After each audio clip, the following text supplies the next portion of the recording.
Kusa nga bang dadami ang followers mo kapag marunong kang makapag-engage? Yan yung sabi ng isang content creator na napanood ko. Gaano nga ba ito katotoo at bakit nila ginagawa yung mga ganitong klase ng strategy dito sa social media?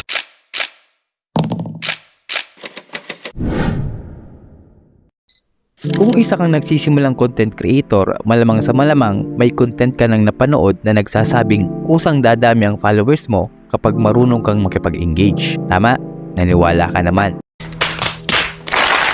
Ngayon, hayaan mong ipaliwanag ko kung bakit nila ginagawa yan. Dito sa social media, yung may content yung laging lamang. At yung content na maraming engagement, yun yung laging pinapaboran. Yan yung sagot. Yan yung meron sila. At ganito nila yan ginagawa. Yung content, yun yung video na napanood mo na nagsasabing kusang dadami ang followers mo kapag marunong kang makipag-engage. Ngayon, kung isa kang baguhan na ang tanging tinitingnan lamang ay magpadami ng followers, malamang maniniwala ka dito. Magko-comment ka, makikipag-engage ka, at aasa na dadami ang followers mo.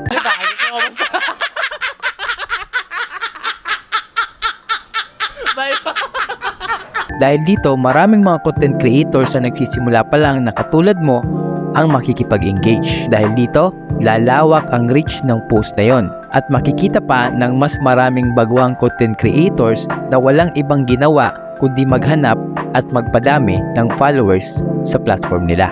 At malamang sa malamang, yung followers ng content creator na yon ang kusang dadami dahil siya yung may content. At ikaw na nauto, wala ka nang natutunan, nauto ka pa. Hindi totoong kusang dadami ang followers mo kapag ginawa mo to.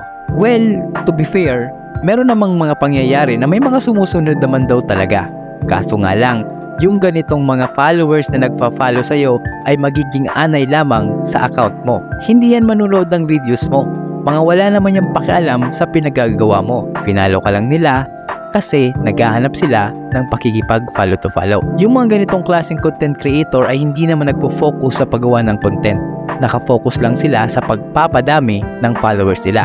Dahil in the future, pwede rin silang mag-promote ng follow to follow. Ngayon, kung gusto mo talagang kusang dumami ang followers mo, mag-focus ka na lang doon sa target audience mo. Kung wala pa, hanapin mo muna sila.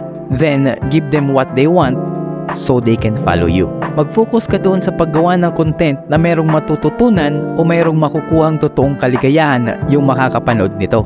Huwag ka na sanang dumagdag doon sa mga mapang-uto. Okay? Kung natulungan kita, follow for more.